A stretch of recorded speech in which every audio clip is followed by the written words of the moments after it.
Bom, muito boa tarde a todos, né? Mais uma vez aqui tendo a honra de abrir essa nossa segunda live, né? Alusiva ao mês da enfermagem. Quem não pôde nos acompanhar ontem, tivemos um debate muito interessante sobre como que a assistência se ajustou, né? Tanto para continuar fornecendo assistência em hemodiálise para aqueles pacientes crônicos que necessitavam, quanto para o aumento de demanda, né, de pacientes vítimas da Covid-19 pela diálise.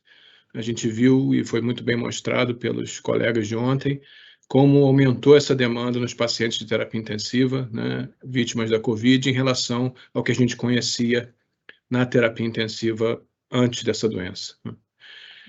Da mesma forma, hoje a gente vai dar sequência nesses ajustes, nessa superação da equipe assistencial junto ao paciente vítima da Covid-19 com relação à ventilação mecânica, né, assistência ventilatória. Outro item que a gente percebeu que aumentou demais a demanda nas nossas terapias intensivas, né.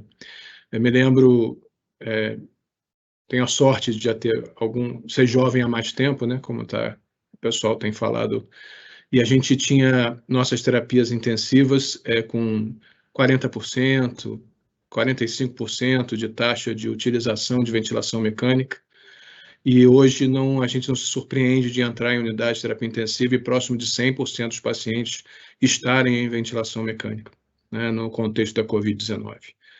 Então, é fundamental debater esse tema, é fundamental colocar em evidência esses profissionais que tiveram um desempenho tão grandioso, tão bacana, no enfrentamento desses 14 meses de pandemia, né, que nós tivemos até agora. Tá? Então, mais uma vez, obrigado pela oportunidade de estar abrindo essa live de hoje, e vou passar a palavra para a Josiele, que é a nossa diretora assistencial do Hospital de Campanha do Hangar, em Belém, para fazer as honras aí, mestre de cerimônia de hoje, para a gente discutir ventilação mecânica. Tá bom? Obrigado, Josi, obrigado a todos pela audiência e um bom evento a todo mundo.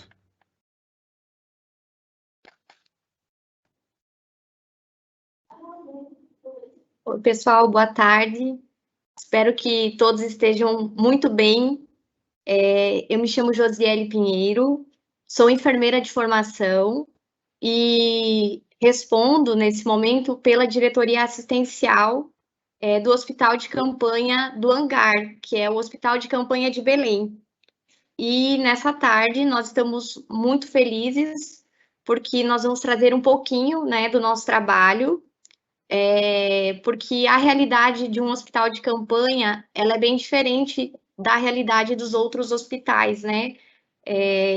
E é muito rico, é um momento muito rico para que a gente possa dividir as nossas experiências e poder, dessa forma, contribuir também com o trabalho dos outros colegas. Só para dividir com vocês, o hospital de campanha, então, ele é o hospital de referência para tratamento de Covid, que fica, né, localizado no município de Belém. Nós temos como capacidade operacional 420 leitos. Desses 420 leitos, 260 leitos são leitos clínicos para assistência exclusiva à Covid e temos 160 leitos de UTI. Então, diante desse cenário e dos trabalhos que a equipe tem realizado, nós ficamos muito, muito felizes e satisfeitos por termos essa oportunidade de apresentar um pouquinho do trabalho que é realizado lá dentro, que tem sido realizado com muita dedicação, com muito esforço e com certeza com muito amor e com uma parte técnica também muito relevante e muito importante, tá? Então, eu agradeço a diretoria corporativa da ProSaúde, a diretoria médica e a gerência assistencial por ter feito esse convite. Então, a gente está tendo essa oportunidade de mostrar o trabalho de toda uma equipe, até porque a assistência do paciente, ela é multiprofissional, multidisciplinar, e dentro desse contexto nós queremos fortalecer realmente fortalecer o conhecimento da equipe de enfermagem, dos enfermeiros, dos técnicos, acerca da assistência ventilatória a esses pacientes. E nós sabemos que a pandemia, a Covid-19, na verdade, ela é uma doença multissistêmica. Nós sabemos também que não existe uma cura, né, para a doença, não tem nenhum tratamento para atacar o coronavírus.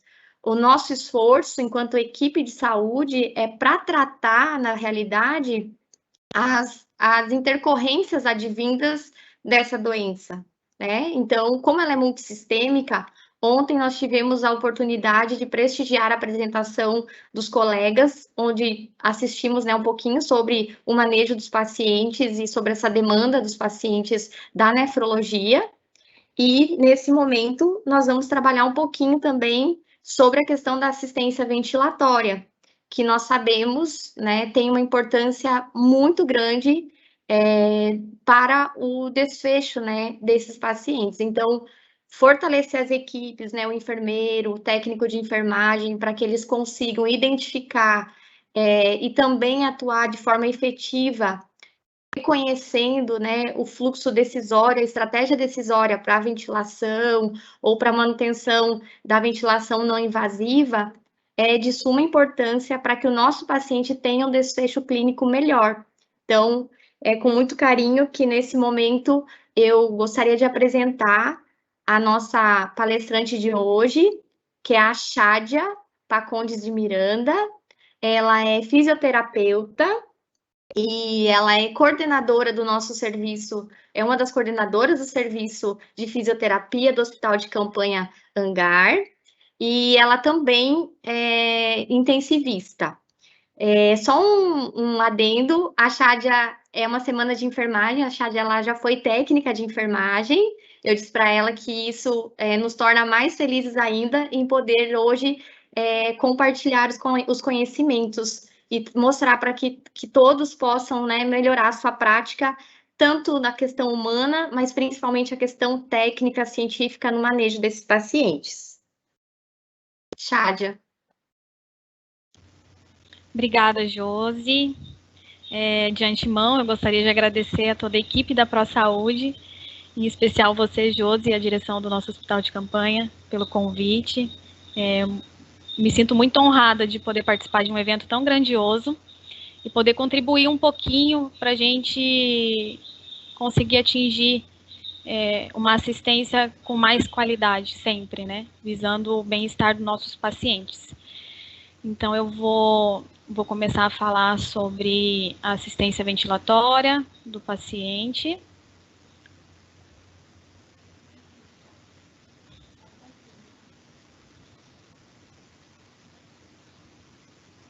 Vou compartilhar a tela só um instante.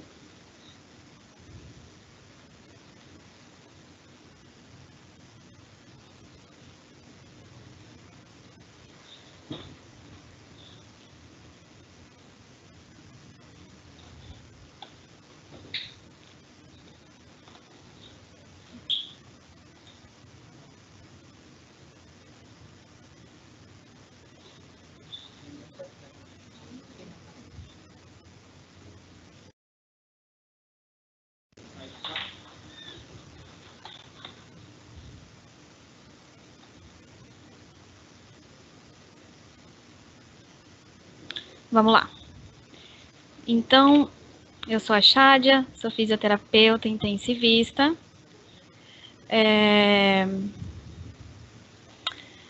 Eu sou, como a Josi falou, sou coordenadora do serviço de fisioterapia do Hospital de Campanha, sou rotina também de serviço de uma outra unidade de Covid aqui de Belém, tá? Então, hoje a gente vai falar um pouco sobre assistência ventilatória ao paciente com Covid.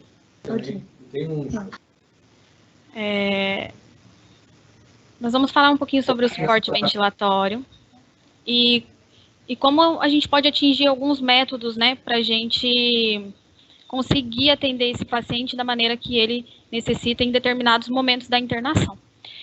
Então, o suporte ventilatório é um método de tratamento de pacientes com insuficiência respiratória. Ela pode ser aguda, crônica ou crônica agudizada, tá? Então, nós temos 3 principais linhas de tratamento ventilatório para esse paciente.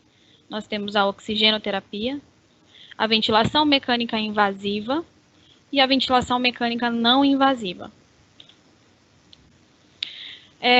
As recomendações para a utilização do oxigênio suplementar, elas são diferentes em cada quesito, em cada situação clínica do paciente.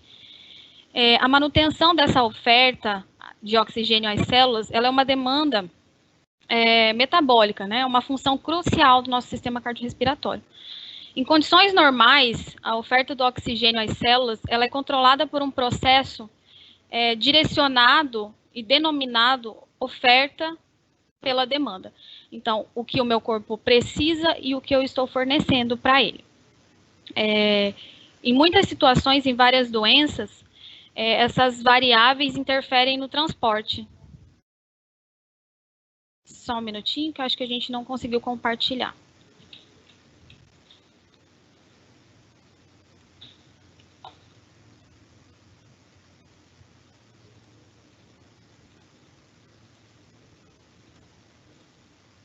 Só um instante.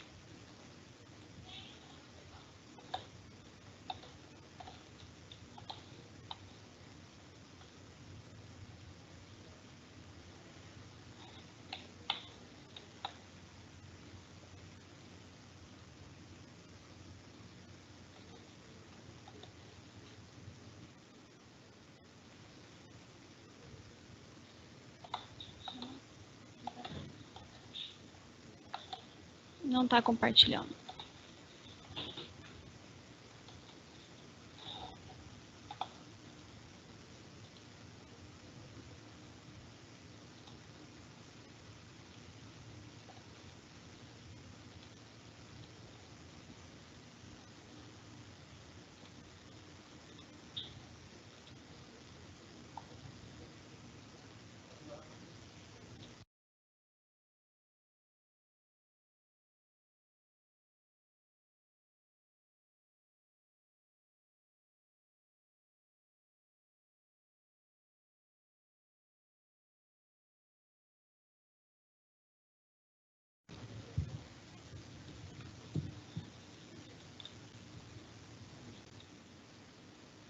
Então, vamos voltar. Acho que agora a gente conseguiu compartilhar. Então, sobre condições normais, a oferta do oxigênio às células, ela é mediada por um processo de oferta e demanda, né? Então, o que eu estou oferecendo para o meu corpo de acordo com o que ele precisa, né? E as variáveis em várias doenças interferem nessas condições de transporte. O transporte de oxigênio, ele pode ser definido a partir do momento que o oxigênio ele é captado da atmosfera, ele se difunde no espaço alveolar e no sangue capilar, então são pequenas unidades funcionais do nosso sistema cardiorrespiratório e que visam adequar essa oferta metabólica, né, essa demanda metabólica.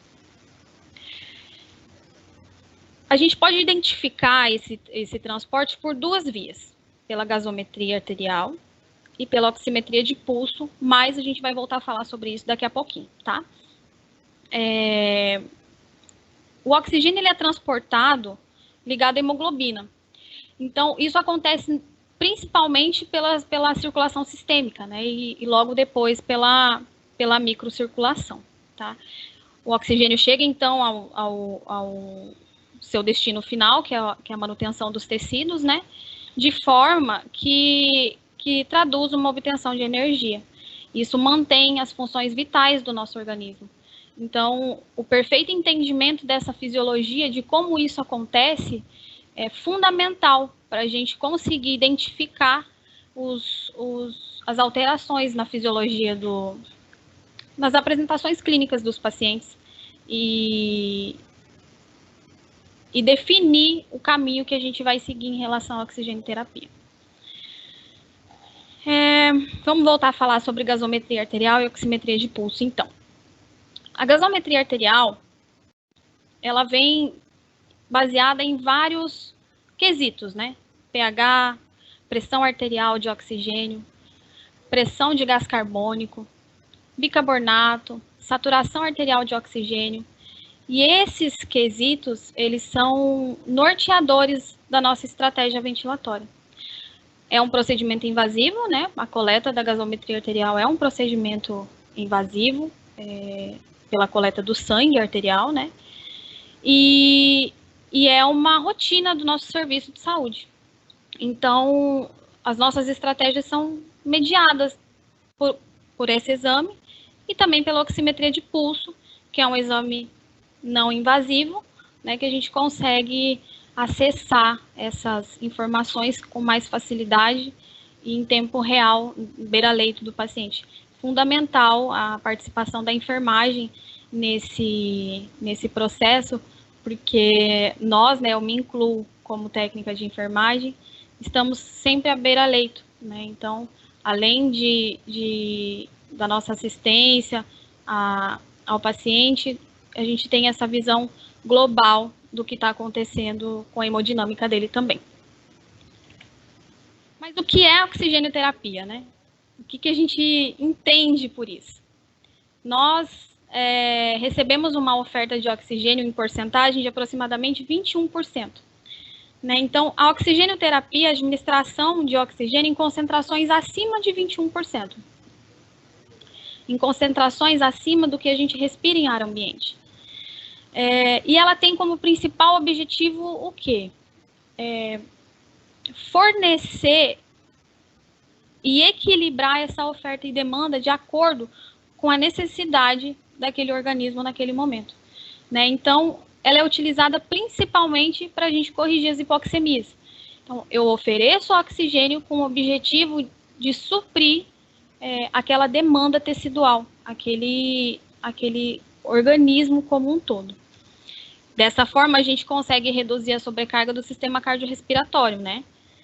A gente eleva os níveis de oxigênio alveolar e sanguíneo, né? As causas mais específicas de oxigênio-terapia são as insuficiências respiratórias. No paciente COVID, a gente consegue observar muito isso, né? Os pacientes, eles fazem ou um desconforto respiratório, ou uma dispneia, ou um rebaixamento de nível de consciência. Isso a gente consegue observar beira-leito, sem ter necessariamente um exame invasivo, né, de gasometria, por exemplo. Eles evoluem com também um quadro de hipoxêmico feliz, que não apresenta nenhum tipo de desconforto, né, ou hipoxêmico silencioso. E são situações graves de saúde, são agravantes, né, na nossa rotina. E é fundamental o conhecimento desses sinais para a gente conseguir definir o momento certo que a gente vai entrar com a assistência ventilatória adequada para esse paciente, tá? Vamos em frente. A oxigenoterapia e o COVID-19 em relação à pandemia podem apresentar 3 grandes tipos, fenótipos, né, relacionados ao comprometimento pulmonar. Então, o fenótipo tipo 1, a gente tem visto muito se falar em opacidades caracterizadas por vidro fosco, né? Então, elas são focais, são de baixa perfusão. A gente consegue observar isso nas tomografias, né? E às vezes, alguns infiltrados em raio-x, né? O fenótipo do tipo 2, ele já tem uma característica um pouco mais específica, que eles têm a presença da atelectasia, né, e uma distribuição mais heterogênea das opacidades, e é mais na região peribrônquica, né. E o fenótipo do tipo 3 é um padrão, né, compatível com a síndrome do desconforto respiratório agudo, que é uma condição um pouco mais grave, um acometimento um pouco mais agressivo do pulmão, né. A gente sabe que esses pacientes que evoluem com síndrome do desconforto respiratório, né, agudo, eles são pacientes potencialmente gravíssimos, né, e tendo em vista a grande quantidade e a virulência da COVID-19, a gente tem visto o quão devastador tem sido esses pacientes com esse grau um pouco mais elevado de gravidade, né?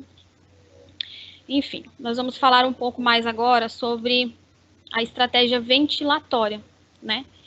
Então, qual que vai ser a minha tomada de decisão? Como eu vou direcionar a oxigênio-terapia de acordo com o que o meu paciente precisa. A Sobrafir, que é uma das linhas de protocolos que a gente segue, priorizou esse fluxograma que vocês estão acompanhando na tela, né? Então, a gente vai conversar sobre ele agora. Vamos lá. Esses pacientes com saturação de oxigênio, né? A saturação periférica de oxigênio, que a gente olha lá no monitor, abaixo, né, de 92%, acompanhadas de frequências acima de 24 incursões respiratórias por minuto, eles podem, né, já iniciar a oxigênio-terapia com uma saturação alvo de 94%. Se eles não apresentarem esse tipo de comprometimento, né, se não tiverem dificuldade para respirar, não estiverem desaturando, continuam com a avaliação clínica e a gasometria arterial e o acompanhamento da oximetria de pulso. Partindo do princípio que o meu paciente apresente esse quadro, né, uma queda de saturação com um aumento de frequência respiratória e acompanhado de desconforto respiratório, né? Então, eu tenho duas grandes interfaces que a gente pode usar, ou o catéter nasal ou a máscara de reservatório não reinalante. Atingiu a saturação-alvo? Sim. Avaliar a troca gasosa, né? A gente vai falar um pouquinho sobre relação de perfusão-ventilação, né? E manter a oxigênio-terapia. Não atingiu a saturação-alvo? Eu tenho sinais de aumento de desconforto respiratório, meu paciente está fadigando, está rebaixando, não está respondendo mais aos meus comandos, ou ele está hipoativo, né? Ou ele apresenta sinais de cianose. Aí a gente vai ter que ou avaliar uma intubação orotraqueal junto com a equipe médica de fisioterapia e de enfermagem, né? Ou nós vamos avaliar, se não apresentar o desconforto ou for um desconforto leve, a gente pode entrar com uma estratégia ventilatória não invasiva associada à posição prona, né, que tem sido amplamente utilizado aí nos pacientes, tanto em ventilação mecânica quanto os pacientes em ar ambiente ou com suplementação de oxigênio. Considerando que nós temos como base uma saturação-alvo, por que é importante eu manter uma saturação entre 92 e 94 ou 92 e 96? Porque o oxigênio ele é lesivo ao pulmão, né? Então, sinais de hiperoxemia em valores muito elevados, né, acima de 98%, 100%, nesses pacientes, estudos comprovam, né, que aumenta a mortalidade. Então, recomenda-se que a oxigenoterapia, apesar de ser a linha de frente aí no tratamento do COVID, que ela seja usada com muita parcimônia, porque ela também tem efeitos adversos e lesivos para esses pulmões, tá? Então, a gente tem que ter bastante critério para a gente utilizar esse fluxograma. Ele é bem específico e bem direcionado para a gente conseguir atingir o nosso objetivo como estratégia ventilatória. Nós também podemos usar outras interfaces, né? O nível de evidência não é tão grande, mas a gente sabe que chegou um ponto da pandemia que a gente já não tinha tanto suprimento para atender a demanda de pacientes. Então, outras estratégias a gente pode incluir como terapia de oxigênio terapia, né? Que é a máscara de Venturi, né? Pode ser utilizada.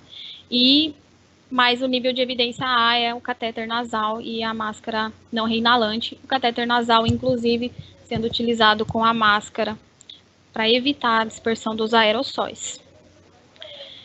Vamos lá. Segurança do profissional, né? Acho que esse é um ponto extremamente importante para a gente tratar.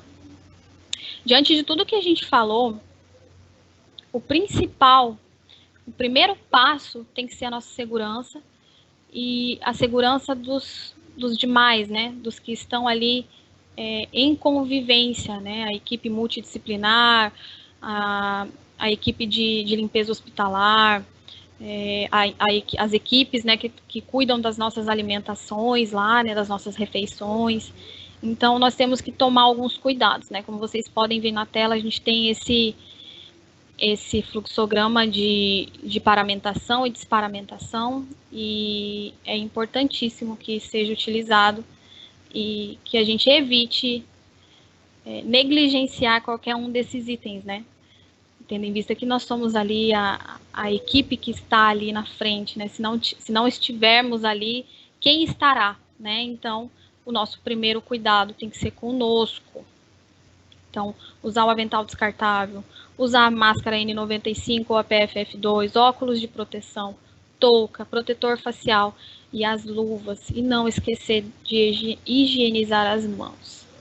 Essas são as principais interfaces que eu falei anteriormente, né? Então, a gente pode observar ali o umidificador junto com o catéter, né? E a máscara não reinalante, que são, assim, as grandes protagonistas nesse primeiro contato com o paciente na decisão da terapia. Vamos falar um pouquinho sobre ventilação mecânica não invasiva, mais conhecida como VNI, né? Nível de evidência excelente no tratamento do COVID, e fisioterapeuta especialista, ele é quem conduz, né, toda essa parte de terapia ventilatória não invasiva. Ele é responsável pelo ajuste e a manutenção, mas como nós somos uma equipe multidisciplinar, nós precisamos estar por dentro do que está acontecendo do nosso paciente de uma maneira global. Então, é importante que todos nós saibamos o que tem acontecido e o porquê disso, né? O porquê que foi tomada essa decisão e por que a gente definiu esse caminho como estratégia para aquele paciente. Então, uma ventilação de sucesso, ela é baseada em alguns quesitos, né? Então, o funcionamento do centro respiratório, da medula, dos nervos periféricos, dos músculos da respiração, do bom funcionamento da caixa torácica e de vias aéreas pérvias, né? Funcionantes para a gente poder ventilar o paciente. E como que eu faço a minha tomada de decisão? Voltando um pouco a falar sobre a gasometria, né? Um pH abaixo de 7,35, né? Uma PaO2 abaixo de 60, levando em consideração que os nossos valores de normalidade de PaO2 são de 80 a 100. Né? Então, aqui eu já consigo pensar num paciente com um quadro de hipoxemia, né? Uma PCO2 acima de 45, né? Levando em consideração também que os nossos valores de normalidade são de 35 a 45, então, além do meu pH, né, ali de 35, 7,35 a 7,45, então, se caiu o meu pH, caiu a minha PaO2, subiu o meu CO2, né? E essa relação PaO2 e a fração de oxigênio que eu estou ofertando para esse paciente for menor que 200, já é a tomada de decisão de uma estratégia ventilatória um pouco mais agressiva. Além do desconforto respiratório acompanhado, tá? A gente vê muitos pacientes que evoluem com desconforto respiratório muito rápido e é de suma importância a presença do profissional de saúde que estiver beira-leito, olhando o paciente, sinalizar para a equipe o que está acontecendo. Porque o paciente é responsabilidade de todos nós, então é importante que ele seja de todos, né? A estratégia ventilatória, por exemplo, da VNI, é uma incumbência do fisioterapeuta, mas a equipe toda está em torno do paciente, vendo o que está acontecendo, e é importante a gente ter esse conhecimento e para a gente tomar a melhor decisão, né? O melhor caminho. Mas e agora? Eu vou definir como? Eu vou para uma estratégia ventilatória invasiva ou não invasiva? Quais são os meus critérios para essa tomada de decisão? Né? Então, a ventilação mecânica não invasiva, ela tem objetivos muito específicos. Né? Reduzir o trabalho respiratório é um deles. Né? Fazer com que a PaO2, né, atinja níveis satisfatórios de oxigenação para eu conseguir levar para os meus tecidos uma quantidade de oxigênio adequada e que eu normalize tudo o que eu falei lá atrás em relação à oferta e demanda de oxigênio e eu consiga oxigenar os meus tecidos de uma forma adequada, também é uma função da VNI. da ventilação mecânica não invasiva. Corrigir a hipercapnia, que é né, o aumento do CO2, do PCO2, né, na gasometria, e melhorar o volume e as capacidades pulmonares, promover uma reexpansão desse pulmão, né, e auxiliar principalmente na terapia de higiene brônquica. Né, nós temos duas modalidades de VNI. Normalmente a gente escuta, né, vamos fazer só a VNI, né, e não, nós temos dois níveis de pressão. Uma é o nível de CPAP que nós utilizamos, e a outra, o nível de BIPAP. O que isso quer dizer? O nível de CPAP é um nível de pressão. Ele é normalmente utilizado para a gente corrigir pacientes hipoxêmicos, né? E o BIPAP nós utilizamos para corrigir os pacientes que apresentam um quadro de hipercapnia, tá? Lembrando também que na COVID a gente pode tolerar os pacientes fazerem uma hipercapnia permissiva até determinado ponto, tá? Vamos adiante. Então, sobre VNI, o que é importante a gente saber? Reduz o trabalho respiratório, corrige hipoxemia, corrige hipercapnia, aumenta volumes e capacidades pulmonares e melhora o conforto respiratório do paciente, tá? Quais são as minhas indicações de VNI? Então, essa deteriorização da troca gasosa, né? Quando esse equilíbrio dos gases sanguíneos, né, dentro do que está sendo perfundido, o que está sendo ofertado, o que está circulante dentro do meu organismo, ele se deteriora. Ele não está em níveis satisfatórios, né? A falência da bomba ventilatória, né, uma acidose respiratória, né, uma PaCO2 maior que 45 e um pH menor que 35. Dispneia com uso de musculatura acessória a gente vê em quase todos os pacientes, né? Ou uma respiração mais paradoxal, né? Acompanhada de uma taquipneia, que é uma frequência acima de 24 incursões por minuto.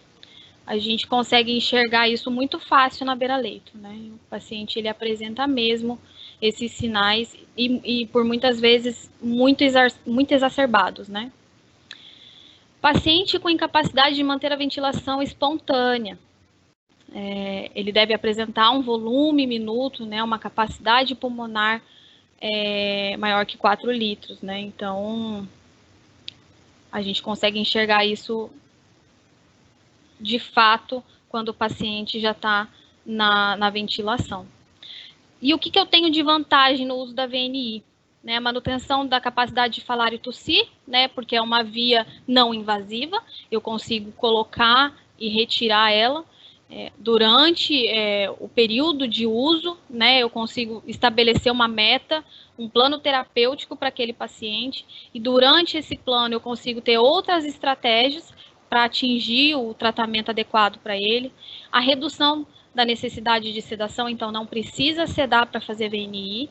A gente já tem observado muitos pacientes que evoluem com agitação, ou eles evoluem ou não acoplam, né, na ventilação, não aceitam a ventilação, e aí nesses casos sim a gente consegue otimizar algum tipo de sedativo para a gente conseguir atingir esse objetivo de VNI, que traz muitos benefícios para o paciente, né? Menor risco de instabilidade hemodinâmica, menor risco de delírio, menor risco de infecção hospitalar, menor incidência de lesões traqueais, né? Então, a não procedimento de intubação, a VNI auxilia nisso, né? Do não intubar, do não correr o risco de fazer uma lesão traqueal.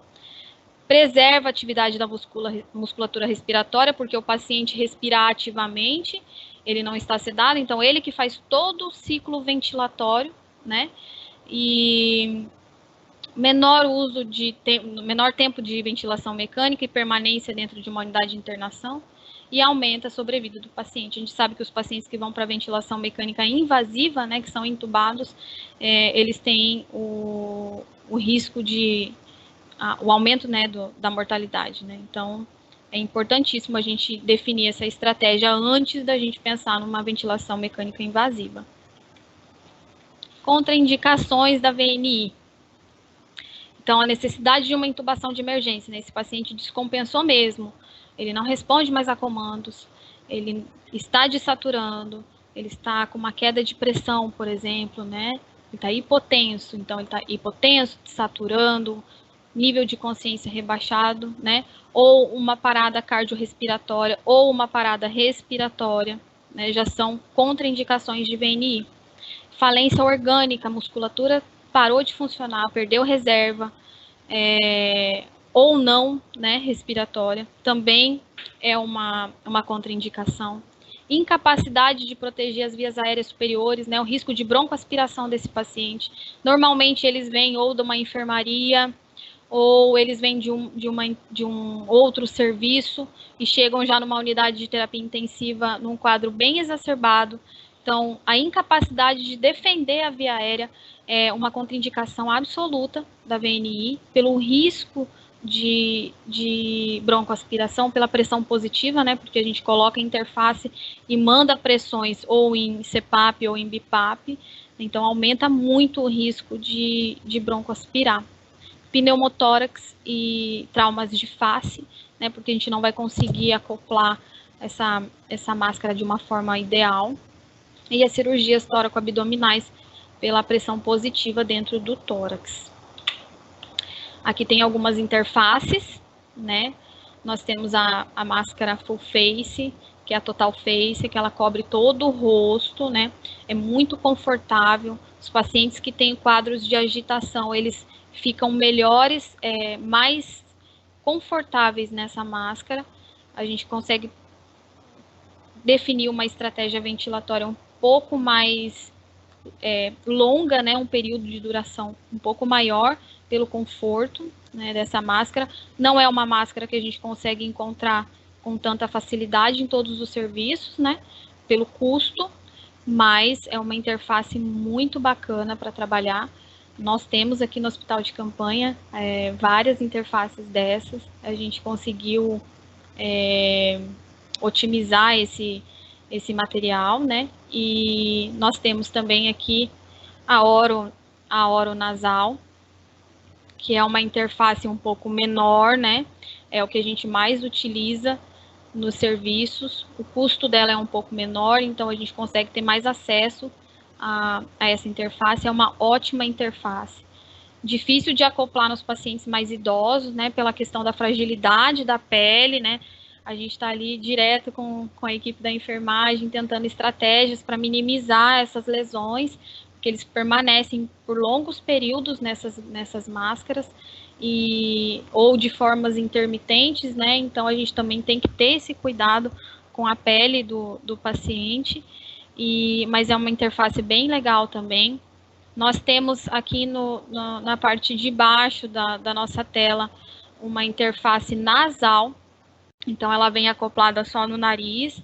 É um pouco mais difícil da gente manter a estratégia efetiva com ela, porque o paciente pode falar durante a terapia e aí despressuriza todo o pulmão e às vezes a gente tem o escape aéreo, né?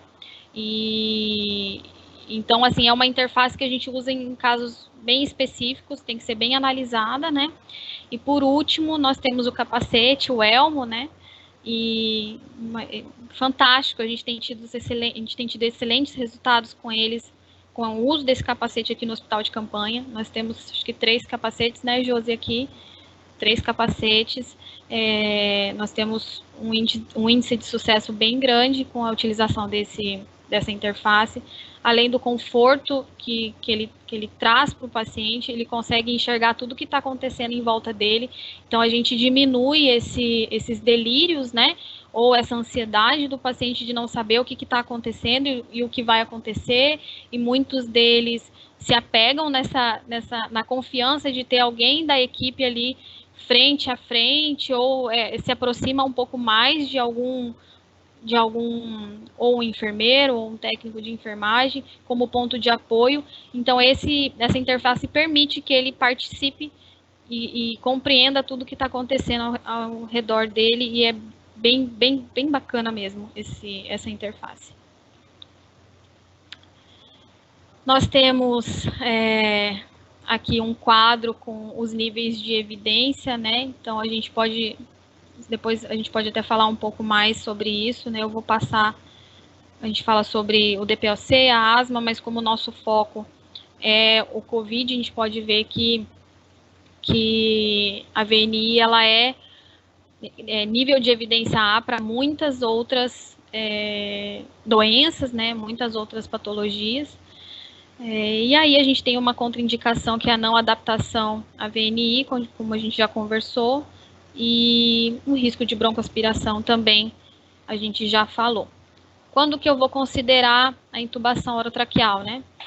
Caso o paciente não consiga permanecer fora da VNI por mais de 2 horas, após, né, as primeiras 18 horas de VNI, de assistência ventilatória não invasiva, né? Então, depois de 18 horas, se ele não conseguir manter um conforto respiratório, uma saturação adequada, aí a gente começa a considerar a ventilação invasiva, a mecânica invasiva.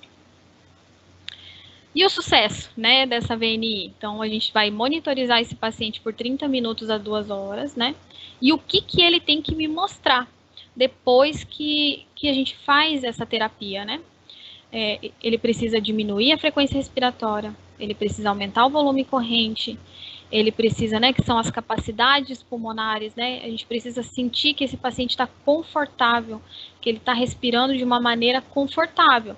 E melhora do nível de consciência, então ele está mais responsivo, ele está mais participativo, ele está corado, né? E não hipocorado, né? A gente pode fazer a coleta de uma gasometria após a administração da VNI para avaliar o PCO2 e observar, né, o aumento da saturação e da PaO2. Quando que eu vou desistir, né? Quando que eu falo, poxa, realmente a gente tentou essa estratégia não invasiva e não deu certo, né? Quando o meu paciente não tolera de forma alguma máscara, quando ele tem deteriorização do quadro clínico dele, né, uma piora ou persistência da dispneia, a ausência da melhora, né, da gasometria, conforme a gente falou, quando ele fica instável durante a administração da VNI, né, ou ele tem alterações de frequência cardíaca, né, quando ele rebaixa o nível de consciência, ou quando ele apresenta distensão abdominal. Por que da distensão abdominal? Muitos pacientes, por fazer o desconforto respiratório muito exacerbado, eles fazem um padrão ventilatório bucal, né? Então, eles respiram com a boca aberta. Quando a gente coloca a máscara de VNI neles, a gente manda uma pressão positiva e eles, com a boca aberta, eles começam a fazer aerofagia e acompanhada de distensão abdominal. E aí, sim, a gente começa a pensar no risco desse paciente broncoaspirar, caso ele não consiga se controlar, né, e broncoaspire. Conteúdo gástrico, né? E aí, vamos falar um pouco sobre ventilação mecânica invasiva, né? Quando que eu vou tomar a decisão junto com a minha equipe, né? Como que a gente faz aqui, né? A gente está diariamente com aquele paciente, nós como equipe estamos o tempo todo ali, e a assistência ventilatória e a assistência do paciente, ela é feita de uma maneira multidisciplinar. E por esse motivo, as tomadas de decisão, as decisões do paciente também são tomadas de uma maneira conjunta, né? Então, o que é imediato, uma parada respiratória ou cardiorrespiratória, ou tudo que a gente já falou de falhas de VNI, né? Se o meu esforço ele é exacerbado, progressivo, meu paciente está apresentando sinais de fadiga respiratória, de falência da musculatura, né? Eu já começo a pensar na ventilação mecânica invasiva. Alterações bruscas de nível de consciência, agitação ou sonolência, a gente também começa a considerar. Lembrando lá da síndrome do hipoxêmico feliz ou do hipoxêmico silencioso, né, que não apresenta sinais de desconforto, mas ele tem outros sinais que a gente pode observar, como o nível de consciência, né, o estado de consciência dele. quando eu tenho uma retenção progressiva de gás carbônico, né, a gente consegue observar também na gasometria, e principalmente quando eu tenho uma hipoxemia não corrigida por todas as estratégias que a gente já falou, por uma interface de oxigênio, sendo ela catéter ou máscara, após, né, seguido de uma ventilação mecânica não invasiva, eu não consegui alcançar o que eu gostaria, né, o que esse paciente precisa para equilibrar esse organismo, aí a gente começa a pensar em ventilação mecânica invasiva. Agora nós vamos falar um pouquinho sobre a admissão do paciente na ventilação, que eu acho que é a cereja do bolo, né, Josi? Essa parte, todo mundo precisa saber, é importante, porque em muitos serviços a gente não tem a presença do fisioterapeuta na unidade, né? Não estamos em todos os lugares ainda, e é de extrema importância a gente saber admitir o paciente na ventilação mecânica. Então, o primeiro ponto, voltando lá atrás, é a segurança do profissional, é a paramentação dele, não esquecer em hipótese alguma os óculos de proteção, né, e máscara, e luva, e enfim, né, o capote, né, monitorizar os sinais vitais desse paciente e escolher um modo ventilatório. Predominantemente na COVID, a gente escolhe o modo ventilatório de volume controlado, né? Nós vamos falar um pouquinho mais para frente, eu até trouxe a imagem de um ventilador, e esse cálculo que vocês estão olhando aqui de volume inicial, que é o 6 ml por quilo de peso, é um cálculo bem específico de quanto a gente vai ventilar aquele paciente. Ele não é por quilo de peso corporal, mas é o peso predito, né? Então, não é 60 quilos, é o que é ideal para aquele indivíduo, de acordo com a altura dele. Depois, eu vou deixar aqui meu e-mail, se alguém tiver alguma curiosidade em relação a esses cálculos, eu posso passar. Vocês podem entrar em contato comigo. E o principal é o estabelecimento de uma rotina dentro da unidade, sendo ela a enfermaria, sendo ela uma unidade de terapia intensiva ou uma unidade de terapia semi-intensiva, tá? Então, a rotina da equipe multidisciplinar é fundamental na admissão desse paciente.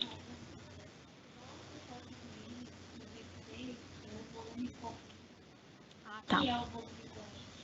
O volume corrente, que a Josi está até me perguntando aqui do lado, ela está aqui pedindo para eu reforçar, o volume corrente é o que eu vou mandar para esse paciente de volume que cabe dentro do pulmão, né? A gente está falando de uma forma mais simples, mais simplificada, mas é a quantidade de ar que eu vou mandar em cada ciclo ventilatório para aquele pulmão. O pulmão da Chádia é diferente do da Josi, né? A Chádia tem uma altura, a Josi tem outra, cabe uma quantidade de ar dentro da Chádia, cabe uma quantidade de ar dentro da Josi. Então, é muito sério, é um cálculo que é essencial para a gente começar a pensar numa ventilação mecânica invasiva. E existe realmente, assim, uma fórmula para a gente fazer isso, tá? Ficou claro, Josi? Ficou? Então, na admissão do paciente em ventilação mecânica, o que eu devo ajustar? Ajustar uma frequência respiratória e um volume minuto de acordo com os critérios que a gente já viu lá na gasometria, né? Que é manter um pH entre 7,35 a 7,45, né? E uma frequência mais próxima da nossa frequência fisiológica. Então, normalmente, nós começamos ali entre 14 a 20 incursões respiratórias, tá? Pensando também que esse paciente, ele tá num quadro de dessaturação, né? Ele tá hipoxêmico, então a gente normalmente hiperventila esse paciente quando a gente está admitindo, tá? Então, assim, usualmente a gente já coloca entre 18 e 20 de frequência respiratória. Iniciar com uma FI de 60%. O que é FI? É o quanto eu estou fornecendo para o paciente além, né, de uma situação de ar ambiente. Então, eu recebo em ar ambiente 21. Na ventilação mecânica, eu já vou começar oferecendo 60%. De tudo que eu estiver mandando, 60% é o que eu vou mandar de oxigênio, né? A concentração do oxigênio no centro cirúrgico. E nas salas vermelhas, na unidade de terapia intensiva, no procedimento de intubação rápida, a gente fornece 100% de oxigênio para o paciente. Até que ponto eu vou deixar esse 100%? Ou até chegar à minha primeira gasometria após a intubação, ou eu vou tatear essa FI para manter uma saturação alvo entre 92% e 94%, tá? Lembrando também da questão da toxicidade do oxigênio que a gente já falou, tá? Então, não é bacana o paciente COVID saturar acima disso, porque os efeitos lesivos do oxigênio, eles também têm que ser levados em consideração, né?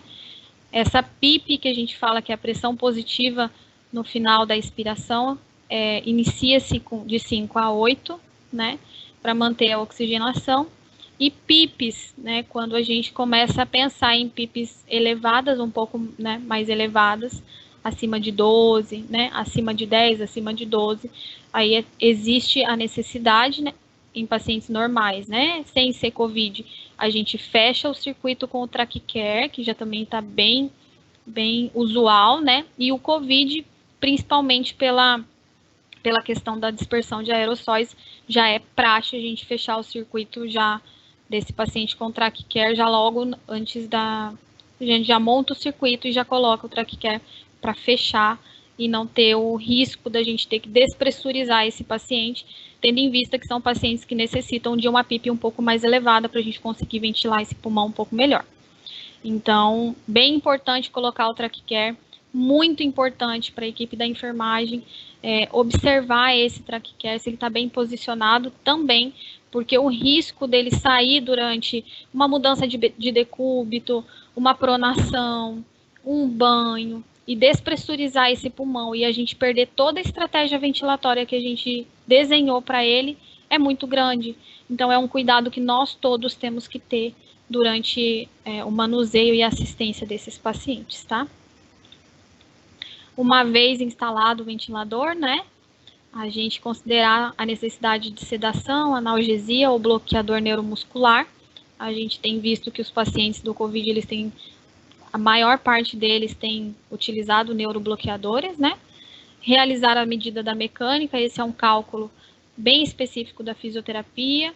Importante vocês saberem que quando a gente fala, a gente tem que manter uma estratégia protetora, né? A gente tem que manter uma drive pressure no máximo de 15, são questões de mecânica ventilatória, né? Como que eu estou entregando esse ciclo ventilatório para aquele paciente de uma forma que seja menos lesiva para aquele pulmão, para que a gente possa devolver esse paciente para a sociedade, né, para a família, de uma forma funcional. Então, isso é extremamente importante. Manter uma estratégia ventilatória protetora garante uma sobrevida maior. Então, e reduz a mortalidade desses pacientes em ventilação mecânica. Isso é fundamental para o nosso serviço, tá? Para a nossa assistência. Registrar o momento da coleta da gasometria, né? Nós ficamos ali no pé de vocês, né, da enfermagem o tempo todo. Por favor, enfermeira, colhe a gasometria para mim, para eu conseguir fazer o ajuste, né? E é bacana vocês participarem desses ajustes, porque é a partir disso que a gente consegue alinhar o tratamento desse paciente. E quando a gente consegue perceber a importância de cada um dentro desse processo, é sucesso. Esse paciente sai bem. Nós sabemos, nós estamos lá. A gente tem vínculos com muitos pacientes, né? Então, é importante que a gente saiba que cada um tem um lugarzinho muito especial naquele processo. E vocês têm esse lugar, né? Junto com a equipe de fisioterapia, é importante que essa tomada de decisão e o entender o porquê que o fisioterapeuta está fazendo aquele ajuste a partir da gasometria que o enfermeiro coletou, isso é muito importante. É ali que começa a fazer a diferença. É quando um consegue entender o papel do outro, né? E registrar, né, o valor da saturação, essas oscilações de temperatura, né? Às vezes chegam, poxa, o paciente está tão desconfortável, Chad. Aí a gente vai olhar, olha, tá fazendo febre, que tem de antibiótico? Vamos lá conversar com o médico para a gente ver o que a gente pode fazer para melhorar a condição dele, né? Ou às vezes chamam, poxa, Chádia, vamos tirar ele da cama, né? Vamos melhorar isso, porque eu já escutei a físio falando que se a gente tirar o paciente do leito mais rápido possível, ele melhora o pulmão mais rápido, né? Então isso realmente é verdade. E são ações que sozinho nenhuma equipe consegue fazer. A gente tem que agir em conjunto, né? Importante documentar o modo inicial, né? A definição se esse paciente vai ser ventilado à pressão ou se ele vai ser ventilado em volume, né? E aí, com a chegada da gasometria, como eu já falei, a gente faz as adequações e documentar também esses ajustes. Isso é muito importante para a gente conseguir dar prosseguimento na estratégia dele nos plantões subsequentes.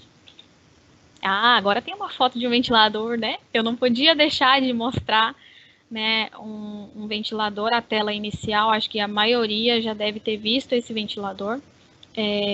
Nós temos ali uma curva de pressão, né? O paciente ele estava participando da ventilação, ele tinha oscilações de pressão nesse gráfico, né? Temos uma curva de fluxo, que é a segunda curva, e temos uma curva de volume, que é a terceira curva. Se vocês olharem ali embaixo, né, nós temos os 60% da fração de oxigênio inspirada, né? Nós temos o tempo inspiratório, que é o quanto de tempo que eu deixo livre para esse paciente inspirar, né? E nós temos a frequência de 20, então isso é totalmente estabelecido no ventilador. Esse volume é o volume que a gente está mandando, é o volume corrente, né, de 380, que era o cálculo ideal para aquele paciente, né? E aqui a gente tem uma PIP de 10, uma sensibilidade, que é o quanto esse ventilador aceita a participação do paciente no ciclo. Então, ele está no modo volume controlado, né? Então, todo o ciclo ventilatório é feito pelo ventilador, né? Então, ele pode ser assistido quando ele entra, né? Quando vocês, o paciente está entrando no ventilador, né? Quando ele está participando da ventilação. Então, aqui a gente consegue ver uma tela bem definida, e eu até tinha preparado um vídeo para a gente colocar, mas vai ficar para uma próxima oportunidade, né? Pela nossa questão do tempo. Mas estou à disposição de vocês, se vocês quiserem conversar mais sobre as estratégias ventilatórias, o que a gente faz no ventilador. Bom, Josi, eu acho que é isso. Eu até coloquei 2 figurinhas ali, né? Quando tudo que eu já fiz, tudo que eu podia fazer no ventilador eu já fiz e o paciente não melhorou, né? A gente já começa a pedir para Deus ajuda para ver se a gente consegue melhorar a condição daquele paciente, né? E tá aqui a minha rede social, o meu e-mail, caso vocês tenham curiosidade de saber um pouco mais sobre ventilação, sobre o nosso trabalho aqui no Hospital de Campanha, nós estamos à disposição. A gente trabalha de uma maneira muito transparente e seguindo protocolos muito bem definidos, né? A gente acredita muito no que a gente faz, a gente está bem certo do que a gente está fazendo aqui, e a gente tem um apoio muito grande da ProSaúde, né? Então, isso é muito importante para a tomada de decisão dos nossos protocolos, do gerenciamento e da condução da nossa assistência ao paciente, né? E eu gostaria de, né, parabenizar todos vocês, nós, né, da enfermagem, que são as mãos que cuidam, né, que trazem tranquilidade, esperança. Então, fica aqui o meu mais singelos votos de parabéns para todos vocês, que vocês continuem sendo essa equipe maravilhosa, né? Gostaria de mandar um beijo para a minha equipe, né, para as minhas equipes, principalmente para o pessoal lá do Hospital de Campanha. Vocês são essenciais, eu amo trabalhar com vocês, e eu gostaria de agradecer a cada um, porque às vezes eu passo, vamos lá, e a gente está sempre junto, sempre se ajudando, e isso faz toda a diferença no tratamento dos nossos pacientes. E quem sabe daqui a um tempo muitos deles, né, vão estar fora lá do hangar, esses pacientes também, e pode ser que alguns assistam essa live. Então, um abraço também para os meus pacientes, e eu espero que a gente consiga sair disso tudo muito mais humano, fortalecido e muito mais preparado para atender esses pacientes, né? E é isso. Josi, é contigo. Obrigada.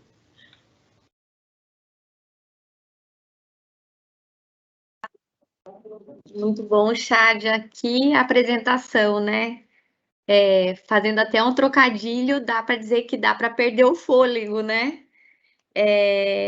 Tem duas perguntinhas, Chádia, para você. E, assim, eu agradeço já, né, pela tua disponibilidade, pelo carinho também que você coloca durante toda a apresentação e fala da importância do trabalho das equipes, né, a multidisciplinariedade, isso é super importante, tá? Vamos lá para a perguntinha. Tem uma pergunta aqui que é como ajustar a PCO2 ideal para o paciente durante o ajuste da ventilação mecânica? Vamos lá. PCO2 ideal.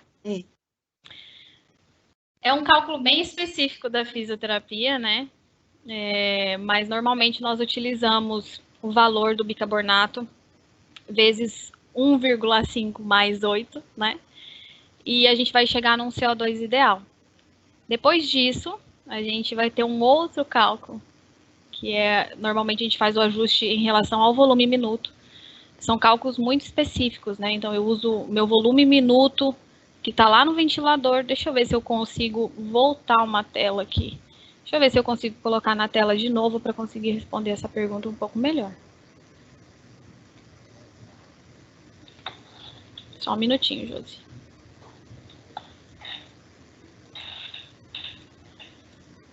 Que eu consigo olhar no ventilador.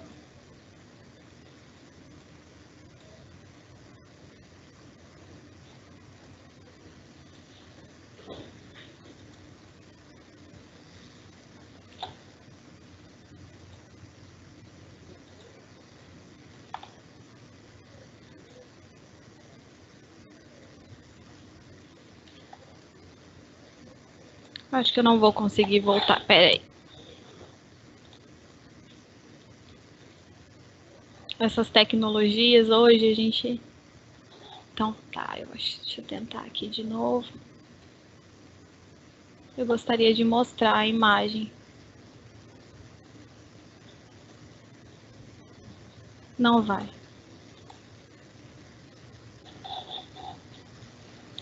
Enfim, aí a gente vai chegar num volume minuto no ventilador. Esse é um cálculo que a gente vai ter um parâmetro no ventilador que chama volume minuto. A gente vai pegar esse volume minuto, vai fazer um cálculo vezes o CO2 que está lá na gaso e vai dividir por esse valor do CO2 ideal que a gente encontrou. E aí vai me dar o valor de volume minuto para eu chegar nesse CO2 ideal.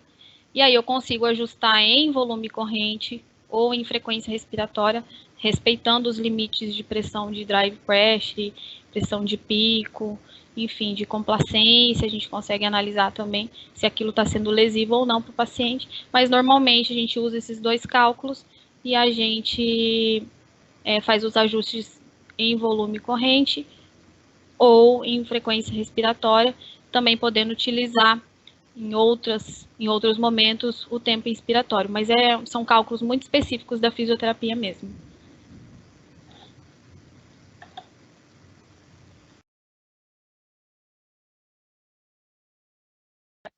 Tem, Chádia, tem mais perguntinha aqui. A gente sabe que a questão da pronação tem sido, né, uma das alternativas aí para melhora dessa questão. E vem realmente sobre isso. A pergunta é quais critérios, ou qual critério utilizado para a pronação do paciente e qual a taxa de sucesso para essa técnica? Eu confesso que eu sou muito fã da posição prona. Ela tem inúmeros benefícios para o paciente, não só em relação a aumento da relação, né, ventilação-perfusão, né? Enfim, ela tem outros critérios também que a gente utiliza. Mas a tomada de decisão para para definir a estratégia de pronação é quando a gente faz um cálculo que vem a PaO2 da gaso e eu divido pela fração de oxigênio inspirada, né, pela FiO2. Se esse valor der igual ou abaixo de 150, a gente vai optar pela estratégia de pronação, que é virar o paciente lá de barriga para baixo, né? E para a gente melhorar APF, né? Essa relação de ventilação e perfusão do pulmão, e também para eu atingir áreas pulmonares que eu não conseguiria se ele tivesse supinado, né? De barriguinha para cima. Lembrando que a gente tem o coração, né? Todas as outras estruturas quando supinado, que a gente não tem quando o paciente está pronado, então a gente consegue uma maior área de troca, melhorando esses índices, né? Essa relação. A gente consegue observar, é muito, na verdade, relativo à taxa de sucesso. A gente vê que realmente muitos pacientes melhoram, mas existem pacientes que não respondem à prona. E normalmente a gente faz nas primeiras 48 horas, né? E o paciente tem que estar estável para a gente fazer esse procedimento, que é um procedimento também multidisciplinar, né? Acompanhado pelo médico, pelo enfermeiro, pelos técnicos de enfermagem, pela fisioterapia. Mas nós temos bons índices de sucesso na pronação. E ela não necessariamente acontece uma vez só, né? Não necessariamente aquele paciente vai ser pronado uma vez só. Ele pode ser pronado, normalmente no regime de 24 horas no máximo, pode ser supinado. Se ele precisar novamente, a gente prona novamente, supina novamente. Então, são estratégias bem definidas de melhora das capacidades pulmonares desse paciente, e é bem bacana, a gente tem utilizado muito, quase todos os pacientes são pronados, né? E tem tido, assim, um grande índice de sucesso.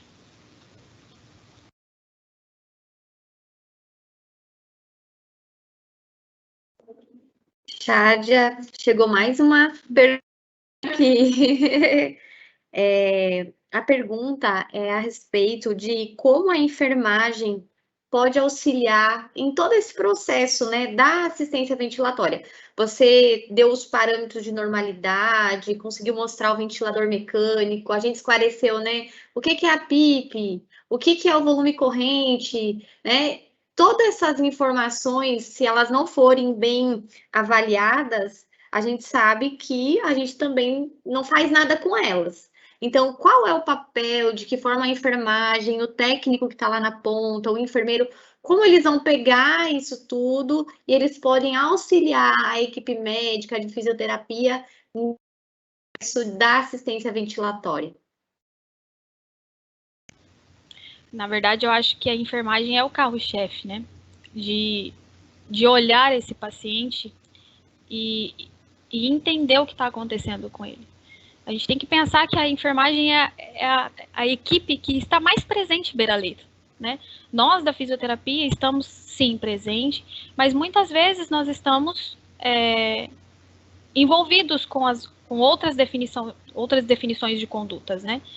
Os cálculos de mecânica, análise de exame